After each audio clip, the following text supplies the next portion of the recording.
ഫിലിമി പ്ലസിലേക്ക് എല്ലാവർക്കും സ്വാഗതം. ഒരു സിനിമ ഇഷ്ടപ്പെട്ട് കഴിഞ്ഞാൽ, പ്രത്യേകിച്ച് കുടുംബ പ്രേക്ഷകർക്ക് ഇഷ്ടപ്പെട്ട് കഴിഞ്ഞാൽ ആ സിനിമ ഹിറ്റാണ്. ഹിറ്റെന്ന് പറഞ്ഞാൽ വെറും ഹിറ്റല്ല, സൂപ്പർ ഹിറ്റ്. കാരണം മോഹൻലാലിനെ സംബന്ധിച്ച് നിറയെ പ്രേക്ഷകരുണ്ടായിരുന്നൊരു നടനാണ്. യുവാക്കളായാലും കുടുംബ പ്രേക്ഷകരായാലും ധാരാളം ഉണ്ടായിരുന്ന നടൻ. എന്നാൽ ഈ അടുത്ത കാലത്ത് മോഹൻലാൽ അഭിനയിച്ച സിനിമകൾ വേണ്ടത്ര കളക്ട് ചെയ്യാതെ, പ്രേക്ഷകരെ കിട്ടാതെ മോഹൻലാൽ ഔട്ടായി കൊണ്ടിരിക്കുന്നു എന്ന കുപ്രചരണം പോലും നടത്തിയവരിവിടെ ഉണ്ടെന്ന് ആലോചിക്കണം. അപ്പോഴും ഞങ്ങൾ പറഞ്ഞു, വരട്ടെ, എഴുതി തള്ളാൻ വരട്ടെ, മോഹൻലാലിന് വരാനിരിക്കുന്ന 4-5 സിനിമകൾ മോഹൻലാൽ നിലനിർത്തുമെന്ന് തന്നെയാണ് ഞങ്ങൾ അന്നും പറഞ്ഞത്. ഞങ്ങളുടെ വാക്കുകൾ സത്യമായിക്കൊണ്ടിരിക്കുന്നതിൻ്റെ ഉദാഹരണമാണ് നേര് തിയേറ്ററിൽ വന്ന ദിവസം മുതൽ ശരിക്ക് 2 പക്ഷമുണ്ടായിരുന്നു ആലോചിക്കണം. ആദ്യത്തെ ഷോ, രാവിലെയുള്ള ആദ്യത്തെ ഷോ കഴിഞ്ഞത് മുതൽ നല്ലൊരു പബ്ലിസിറ്റി കിട്ടി. ആ പബ്ലിസിറ്റി കൊടുത്തത് ഫാൻസുകാരല്ല എന്നാലോചിക്കണം. അതായത് ഫാൻസുകാരുടെ അനുഗ്രഹങ്ങളില്ലാതെ, ആശീർവാദമില്ലാതെ, ആഘോഷങ്ങളില്ലാതെ ഒരു മോഹൻലാൽ പടം ഹിറ്റിലേക്ക് നീങ്ങിക്കൊണ്ടിരിക്കുന്നു എന്ന് ആദ്യം പറഞ്ഞു ഞങ്ങൾ തന്നെയാണ്. ആദ്യത്തെ ഷോയ്ക്ക് നമുക്കൊന്നും പറയാൻ പറ്റില്ല. പക്ഷെ ആ പടം ഇങ്ങനെ പതുക്കെ പറഞ്ഞ് ഒരു പ്രാവശ്യം കണ്ടവർ 2 പ്രാവശ്യം കണ്ടു, 2 പ്രാവശ്യം കണ്ടവർ 3 പ്രാവശ്യം കണ്ടു. ആ രീതിയിലേക്ക് ആ സിനിമയുടെ ഗ്രാഫ് ഉയർന്നുകൊണ്ടിരിക്കുന്നു ആലോചിക്കണം. അപ്പോഴും കുടുംബ പ്രേക്ഷകർ ഒന്ന് മടിച്ചു നിന്നു. ഇത് ശരിയാണോ കേട്ടത്? മോഹൻലാലിൻ്റെ സിനിമ ഇത്രയും രക്ഷപ്പെട്ടു വന്നോ? അങ്ങനെയാണ് കുടുംബ പ്രേക്ഷകരും ഈ സിനിമ കാണാൻ വന്നത്. സിനിമ കാണാൻ വന്ന് തുടങ്ങിയത് മുതൽ പിറ്റേ ദിവസം റിലീസ് ചെയ്യേണ്ട ഒരു പടം പൃഥ്വിരാജിൻ്റെ സിനിമയാണെന്ന് ആലോചിക്കണം. പൃഥ്വിരാജും മോഹൻലാലും തമ്മിൽ അടുത്ത നല്ല ബന്ധമുണ്ട്. പുതിയ സിനിമ വരാനിരിക്കുന്നു. അതുമാത്രമല്ല, ഈ സിനിമയ്ക്ക്, പൃഥ്വിരാജിൻ്റെ സിനിമയ്ക്ക് അമിതമായ പബ്ലിസിറ്റിയാണ് കിട്ടിയിരിക്കുന്നത്. ആ സിനിമ റിലീസ് ചെയ്യുമ്പോൾ സലാർ, ആ സിനിമ റിലീസ് ചെയ്യുമ്പോൾ മോഹൻലാലിൻ്റെ നേര് ഇല്ലാതാകും, അത് ഔട്ടാവും, ഹോൾഡ് ഓവറാവും, സിനിമാ തിയേറ്ററിൽ പ്രേക്ഷകരെ കിട്ടാതാവും. അപ്പോൾ ആ തിയേറ്റർ കൂടി സലാറിന് കിട്ടും എന്നൊക്കെയുള്ള പ്രചരണമാണ് ഉണ്ടായിരുന്നത്. എനിക്കറിയാവുന്ന കുറേ സുഹൃത്തുക്കളുണ്ട്, അവരുടെ മക്കളുണ്ട്, കുടുംബങ്ങളുണ്ട്. അവർ നേര് കാണുന്നതിന് മുമ്പ് തന്നെ പൃഥ്വിരാജിൻ്റെ പടം കാണാനാണ് പോയത് ആവേശത്തോടെ. അത് ഇവിടെ അടുത്തല്ല, ഏറ്റവും നല്ല മുന്തിയ തിയേറ്ററിൽ. ആ തിയേറ്ററിലാണ് സലാറ് കാണേണ്ടത്. അവിടെ കണ്ടാൽ അതിൻ്റെ ഒറിജിനാലിറ്റി ആയിട്ട് അനുഭവിക്കാൻ പറ്റുള്ളൂ എന്ന് പറഞ്ഞ് സിനിമ കാണാൻ പോയ ചെറുപ്പക്കാരികളും ഇൻ്റർവെല്ലിന് മുമ്പ് തന്നെ സിനിമ കാണാതെ തിയേറ്റർ വിട്ടിറങ്ങി എന്നുള്ള ഒരു വസ്തുത നമ്മൾ മനസ്സിലാക്കേണ്ടതുണ്ട്.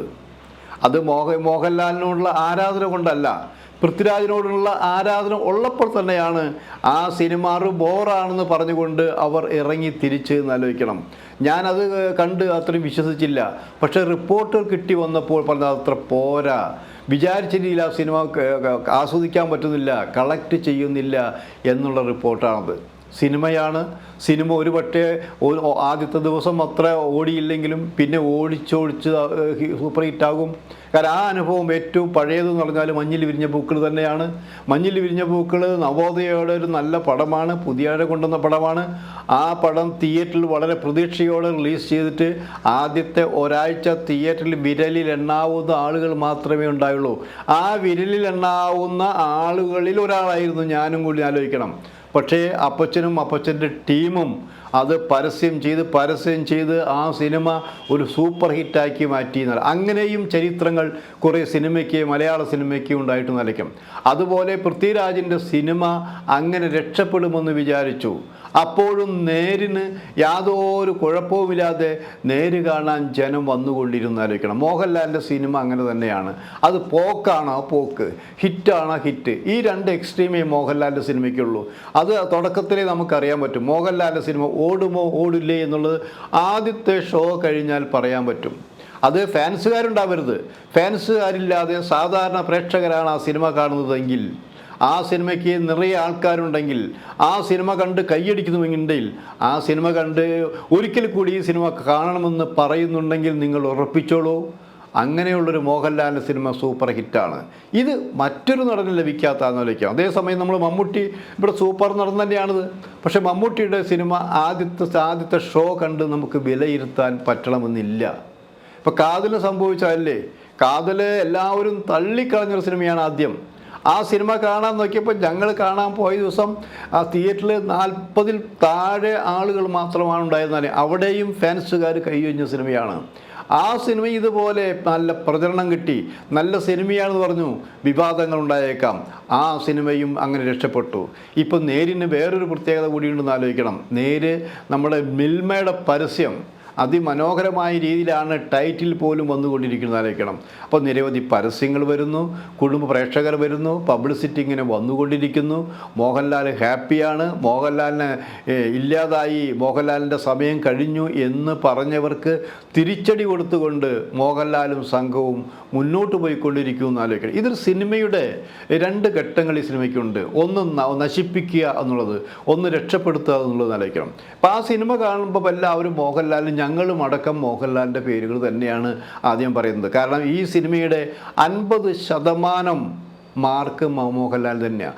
മോഹൻലാലിൻ്റെ പേരിൽ തന്നെയാണ് ഈ സിനിമ പലരും കാണാനും വരുമെന്ന് ആലോചിക്കണം. അങ്ങനെ ആകുമ്പോൾ 50% മാർക്ക് നമ്മൾ മോഹൻലാലിന് കൊടുത്തേ പറ്റുള്ളൂ. പക്ഷേ ഇവിടെ നമ്മൾ ചില ആർട്ടിസ്റ്റുകളുടെ പ്രകടനം കാണാതിരിക്കാൻ വയ്യ. കാരണം വർഷങ്ങളായി മലയാള സിനിമയിൽ ഏത് റോളിലും ശോഭിക്കുന്ന, ചെറുതായാലും വലുതായാലും ശോഭിച്ചു കൊണ്ടിരിക്കുന്ന എന്നോ ഒരു സൂപ്പർ സ്റ്റാർ ആകേണ്ടിയിരുന്നൊരു നടനുണ്ട്, സിദ്ദിഖ് എന്ന് ആലോചിക്കണം. ആ സിദ്ദിഖിൻ്റെ മഹാപ്രകടനം തന്നെയാണ് ഈ നേരിൻ്റെ ഒരു അംശം എന്ന് ആലോചിക്കണം. അപ്പോൾ ഈ സിദ്ദിഖ് മാത്രമേ ഉള്ളൂ? സിദ്ദിഖ് മാത്രമല്ല. നിങ്ങൾ തറ കോമഡിയൻ എന്ന് പറഞ്ഞിരുന്നൊരു നടനോട് ജഗദീഷ്. ആ ജഗദീഷ് ഈ അടുത്ത കാലത്ത് ചെയ്തുകൊണ്ടിരിക്കുന്ന കുറേ കഥാപാത്രങ്ങളുണ്ട്, വളരെ വ്യത്യസ്തമായ കഥാപാത്രങ്ങളെന്ന് ആലോചിക്കണം. കഴിഞ്ഞ 2 വർഷങ്ങൾക്ക് മുമ്പ് നല്ല നടനുള്ള അവാർഡ് പോലും നഷ്ടപ്പെട്ടത് ചെറിയ മാർക്കിനാണെന്ന് ആലോചിക്കണം. അങ്ങനെയുള്ള ജഗദീഷ് ഇപ്പോൾ തെരഞ്ഞു പിടിച്ചുകൊണ്ട് നല്ല കഥാപാത്രങ്ങൾ മാത്രമാണ് അഭിനയിച്ചു കൊണ്ടിരിക്കുന്നത്. അതും ഏറെ കാലത്തിന് ശേഷം മോഹൻലാൽ സിനിമയിൽ സജീവമായി ഇപ്പോൾ ജഗദീഷും വന്നിരിക്കുന്നു. ജഗദീഷ് ഈ നേരിൽ, അതായത് നായിക നടിയുടെ വാപ്പയായിട്ട് അഭിനയിച്ച ജഗദീഷുണ്ട്. ആ ജഗദീഷിൻ്റെ അഭിനയവും നമ്മൾ സത്യത്തിൽ നെഞ്ചിൽ തട്ടുന്ന രീതിയിലാണ് അഭിനയം കാഴ്ചവെച്ചിട്ടുള്ളത്. പിന്നെ നമ്മളിവിടെ കുറ്റപ്പെടുത്തുന്ന കാര്യമുണ്ട് ഇവിടെ. അതായത് ഒരു സ്ത്രീ രക്ഷപ്പെട്ടു വന്നാൽ ആ സ്ത്രീയെ എങ്ങനെ ഇകഴ്ത്താം, ഇടിച്ചു താഴ്ത്താം എന്ന് ചിന്തിക്കുന്നവരുണ്ട്. കാരണം മലയാള സിനിമയിൽ ശക്തരായ നല്ല ലേഡി തിരക്കഥാകൃത്തുകളില്ല എന്നുള്ളതായിരിക്കും. തിരക്കഥാകൃത്ത് മാത്രമല്ല, നല്ല സംവിധായകന്മാരുമില്ല എന്നാലോചിക്കണം. ഇവിടെ ഈ ജിത്തു ജോസഫിൻ്റെ ഗ്രൂപ്പിലേക്ക് ഒരു നടി, ഒരു എഴുത്തുകാരി വന്നിരിക്കുന്നു എന്നാലോചിക്കണം. ശാന്തി മായാദേവി എന്നാണ് പറയുന്നത്. ശാന്തി എന്ന ചുരുക്കപ്പേരാണ്. അവരിവരിവിടെ റിലീസ് ചെയ്യാതിരിക്കുന്ന പടങ്ങളുണ്ട്. 2 പടങ്ങൾ, ജിത്തു ജോസഫിൻ്റെ റിലീസ് ചെയ്യാതിരിക്കുന്ന 2 പടങ്ങളുടെ തിരക്കഥയും അവർ എഴുതിയിട്ടുണ്ട്, അതിൽ അഭിനയിച്ചിട്ടുണ്ടെന്ന് ആലോചിക്കണം. ഇപ്പം നേരിൽ വന്നപ്പോൾ നിങ്ങൾക്കറിയാം, അവരുടെ പ്രൊഫഷൻ ശരിക്കും അവർ വക്കീലാണ് ശരിക്കും. ആ അഡ്വക്കേറ്റ് ശാന്തി എന്ന് വേണമെങ്കിൽ പറയാം. ആ ശാന്തി ഇതിൽ തിരക്കഥയിലോടൊപ്പം സഹകരിച്ചിട്ടുണ്ട്, ജിത്തുവിനോടൊപ്പം സഹകരിച്ചാണത്. ആ ശാന്തിയിൽ നല്ല പ്രധാനപ്പെട്ട റോളിലും അഭിനയിച്ചിട്ടുണ്ട്. അതിമനോഹരമായിട്ട് തന്നെയാണ് അവർ അഭിനയിച്ചിരിക്കുന്നത്. പക്ഷേ അവർ അഭിനയത്തിന് അങ്ങനെ പുകഴ്ത്താൻ ചിലർക്ക് ഒരു മടി. അവർ സോഷ്യൽ മീഡിയകളിൽ വളരെ മോശമായ രീതിയിൽ ഇവർക്ക് അഭിനയിക്കാൻ അറിയില്ല എന്ന രീതിയിലാണ് പ്രചരണം നടത്തിക്കൊണ്ടിരിക്കുന്നത്.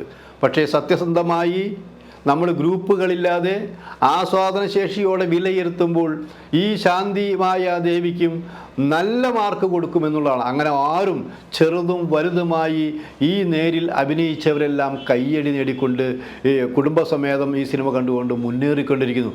ഒന്നല്ല, പല പ്രാവശ്യം. അതാ മോഹൻലാലിൻ്റെ സിനിമ പല പ്രാവശ്യം കണ്ടിരുന്നൊരു തലമുറ ഇവിടെ ഉണ്ടായിരുന്നു.